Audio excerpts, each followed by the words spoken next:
Hey, you know what would be a great idea? Basing a movie on some Pokemon spin-off from 2016 that the worldwide market only got to play the full version of 2 years after it launched in Japan, with realistic Pokemon designs, a talking Pikachu, and Danny DeVito as his voice. Actually, that part sounds kinda neat. Oh. If you couldn't guess, I was pretty skeptical of this film from the trailers. The fact that it was led by the guy who co-created Shark Tale didn't help, but since it was initially met with very positive reviews from early screenings, I actually got my hopes up fairly high. Could this really be the best video game movie? Well, the answer is yes, but it's not a very high bar. Watching this in cinema was probably one of the worst experiences I've had watching a film. The audience was completely dead the whole time, and I was sitting beside a baby who started crying every time a Pokemon appeared on screen. I don't really blame it. And it's not like the movie helped much. I regularly felt like just getting up and leaving because of how boring it was, and the opening did a brilliant job at shattering the slight optimism I had going into it. Before we go any further, I'm aware that the average response to this will just be something along the lines of, shut up and let people like things. So let me add that if you like this movie, and are afraid that saying someone else's take on it will ruin the film for you, then do me a favour and leave now. By all means, stay in your little bubble of mediocrity, where no contrasting opinions are allowed. If you truly think a movie is good, then I believe you should also be able to understand and accept flaws in it, while still being able to think it's a good film. An example from something I've previously covered? Scooby-Doo 2. Does this movie have flaws? Yes. Is it perfect? No. Am I able to understand that something may not be perfect and still enjoy it immensely?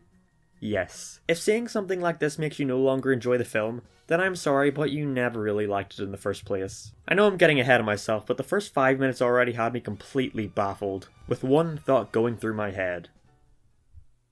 My Pokemons! Let me show you them! Shut up! This looks like a Smosh video. Actually, that's being too harsh to Smosh. At least they know how to light a scene. And sadly, that thought didn't fade as the film went on, especially in the battle scene. This looks like a cheap fan film. The film is focused around this young man, Tim, who after hearing that his father has gone missing and is presumed dead, goes to Rhyme City where he then meets his dad's Pokemon partner, Ryan Reynolds. That's his character, it's just Ryan Reynolds. But put down the stapler or I will electrocute you.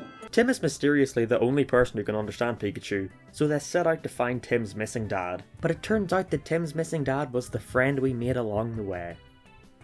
No, really, that's what happens. The plot of this film is incredibly basic and safe, which in and of itself isn't a bad thing, but they don't really do much with it. It hits every beat of a detective story in the blandest way possible. There's no parody of the detective genre. They just go through each cliche of a detective story without anything clever to go along with it. And for being a mystery movie, they sure don't do a good job at keeping it a mystery. The film starts by showing the crash that his dad was involved in to kick off the story, but then they decide to replay this crash constantly throughout the film. Once or twice is fine, but they're always holding the audience's hand to make sure they drill into your head what's going on without any thinking on your part. Around halfway through, they introduce this machine that can show holograms of stuff, and I'm like 99% sure they only show this so they can play the car crash scene a couple more times. By the end, we get the amazing twist that nobody saw coming, where Bill Nye turns out to be the real villain because he wants to turn people into Pokemon.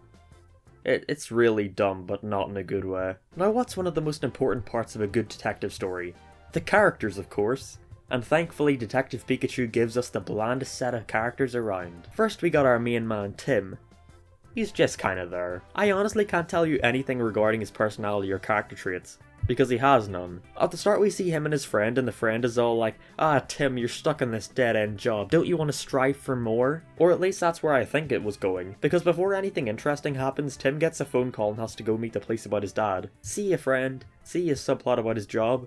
Because they're never seen again. And not to mention he can't act for shit. He's so boring and puts no emotion into any of his scenes. He either looks really fed up or just has this constant blank stare. The only scene from him that's somewhat good is destroyed by the terrible lines he was given. "My dad moved and I didn't know that he cared, but it turned out that he did care, but I didn't know that he cared." But his acting is masterful compared to...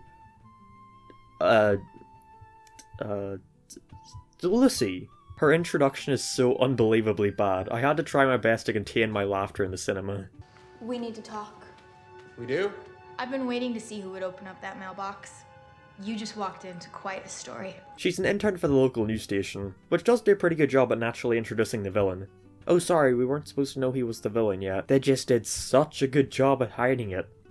The only other characters worth noting are Bill Nye and Pikachu. Bill Nye gives a pretty good performance, even if his voice coming out of Mewtwo is hilariously awful. Tim, You and Harry's Pikachu led me straight to Mewtwo. This isn't played for laughs or has any semblance of self-awareness. They want you to take this seriously. Lastly, there's Ryan Reynolds as Pikachu, and he really is the only good part of the movie. It seems like he was the only one trying with his performance, and it's not his fault that I find Pikachu incredibly annoying. It was more so with the writing, with him constantly interrupting scenes with amazing quips such as, This is very exciting. Are you excited? Yeah. I think he just peed a little. So, Oh, no, that's me. It's also too bad that the animation really lessens the impact of his line delivery, so it's pretty obvious that for most of the movie Pikachu's face is motion captured, which makes him as expressionless as, well, as Tim, like father like son. say it! Just say it!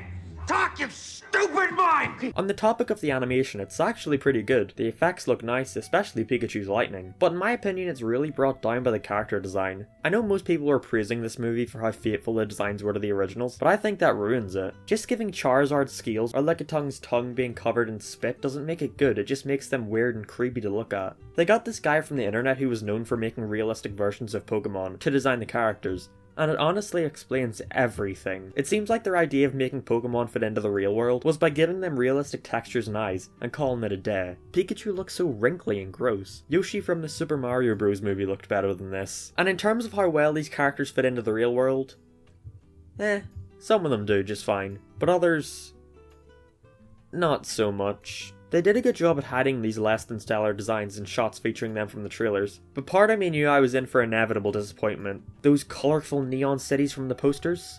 This is what they look like in the actual movie. Again, my mind immediately jumps to the first 5 to 10 minutes. Look at this! Looks like a frickin' fan film! And it's not like the writing is much above a fan film. The best thing I can probably say about the writing is that it's just really boring. Scenes drag on with nothing but exposition for a mystery that most of the audience figured out the second it was presented. The scenes that do try to be more intense are then brought down by how pathetically contrived the events that happen in them are. Oh look, the giant Pokemon with an island on its back is now breaking apart. What's gonna happen? Only Pikachu gets badly injured? Why? They all fell from the same height. Oh yeah, because he got hit in the tummy with a pebble. That would put anyone near death. During the battle scene, they set up how Pikachu doesn't know how to use his powers. It's a pretty subtle way of showing that it's actually Tim's dad inside of him, so of course he wouldn't know how to use his powers. Oh. So I guess he does know how to use the powers now? Wanna explain that movie? No?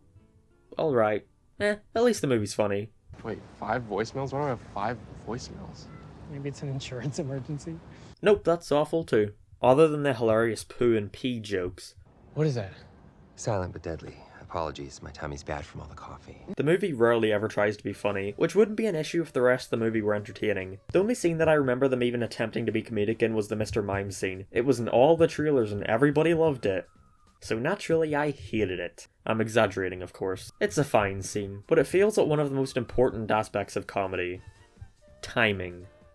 So the setup is that Mr. Mime, being a mime obviously, can create invisible force fields. So to try and interrogate him, Tim covers the inside of the force field with invisible gasoline, and threatens to light it with an invisible match, unless he gets the information he needs. After he gets the info, he accidentally drops the match with the shot cutting to black, after hearing the sound of the flames igniting. It's a fine display of dark comedy, but I think it would have worked much better if they gave the joke room to breathe. So here's how I would have done it.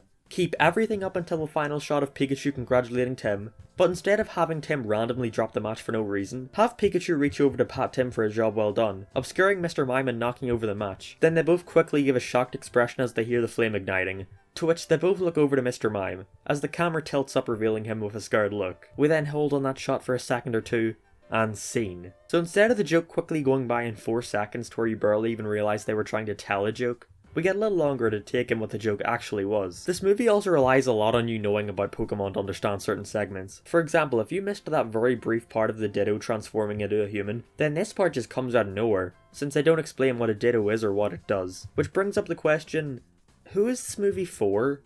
Well, it's Pokemon, so of course it's for kids. Except kids will find it stupid and boring. So, I guess it's for adults. Except adults will find it stupid and boring. Which brings me to the conclusion that this movie is almost exclusively for Pokemon fans. Well, duh, Mark. Of course the Pokemon movie is for Pokemon fans. Alright, but it still shouldn't be too much to ask for them to even attempt to try and be more available to a general audience. Honestly, now I don't want to jump to any conclusions, but maybe the reason Pokemon fans like this movie is only because of the Pokemon references, and not the movie itself? Pokemon, Gotta catch 'em all. It's you and me. Oh look, Pikachu sang the intro song. I recognise that. This movie is good now.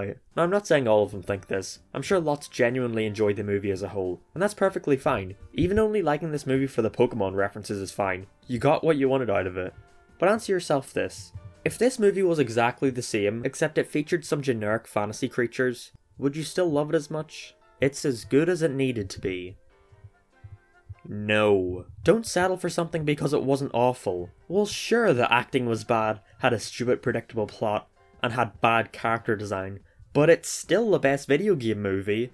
So, being the best video game movie is not something to boast about. In the end, this movie really isn't the worst thing in the world. At worst, it's an incredibly boring slog that has absolutely nothing positive about it. And at best, it's just kinda meh. If you're a Pokemon fan, you've probably already seen it and loved it.